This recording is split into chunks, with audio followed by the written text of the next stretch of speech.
Greetings, friends. Dan from Prayer Warriors here. This one is one of my favorite Bible prophecies. Isaiah, sometime around 700 BC, records a prophecy concerning a future king, Cyrus, that was going to come around about 150, 160 years later. God names Cyrus and says that he would conquer cities without a battle, and according to the quaint King James Version, he would loose the loins of kings. The prophet Daniel is around 80 years old at this time and semi-retired in the court of Babylon.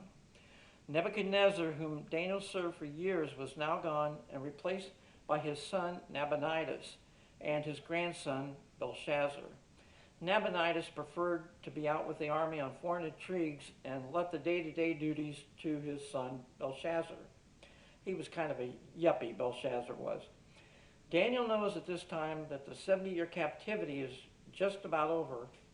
At this time, the Medes and Persians under Cyrus are laying siege.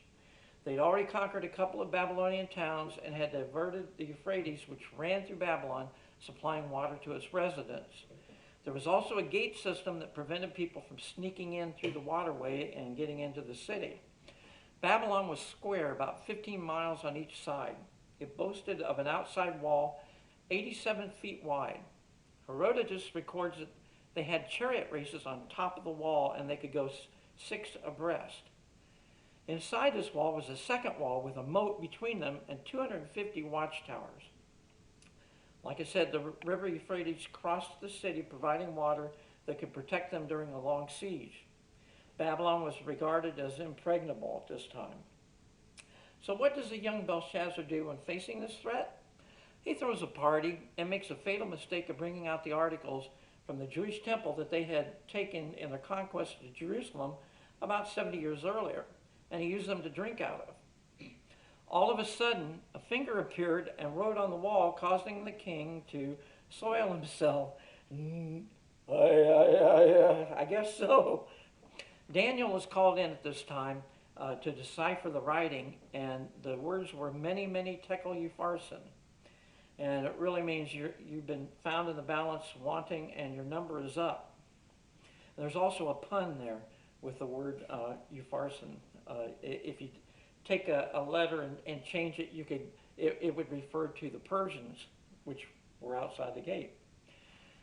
Now, here's a story that might get it across about what they meant by loose the loins.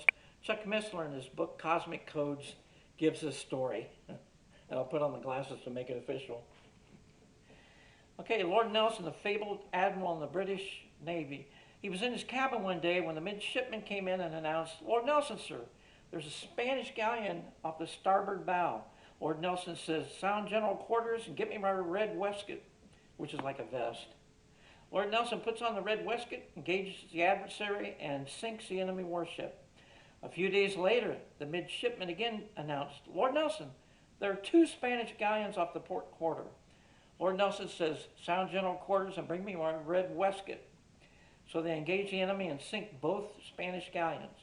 The next day, the midshipman comes into Lord Nelson's cabin and says, "Sir, I request permission to ask you a question." Lord Nelson says, "Well, sure, son, that's how you learn. I noticed that every time we go into battle, you always put on your red waistcoat. Why is that, sir?" "Good question, son. I always wear my red waistcoat during battle stations in case I personally should sustain a hit. I don't want my crew to be distracted or demoralized seeing my blood spilled out." The next day, the midshipman comes in and says, "Lord Nelson, the entire Spanish Armada is on the horizon." Lord Nelson says, "Sound general quarters and bring me my brown breeches." So that brings it to light that what God was saying through Isaiah was, Cyrus, you're going to have kings ask for the brown breeches. Now, at this time, the guards were so snot-slinging drunk that they left the gates up that were at the water system, and the Persian troops, which had stopped up the Euphrates, and it was at a very, very low point, they were able to crawl in under those gates, and they came up through the well, and they took Babylon without a battle. In fact, it took 3 days before everyone knew that the city had fallen.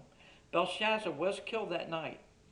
Daniel subsequently presented Cyrus with a dusty old scroll of Isaiah from 150 years earlier and showed him the passages concerning himself. Cyrus was so impressed that he offered monetary incentives for Jews to return to Jerusalem and rebuild their temple. Now, Babylon was never destroyed as described in the Bible, so that should be coming up in the future. It should be rebuilt and then fall into ruin after its destruction. Now, Babylon did fall into disuse and was abandoned, but Alexander the Great made it his headquarters 200 years after this event, and he died there.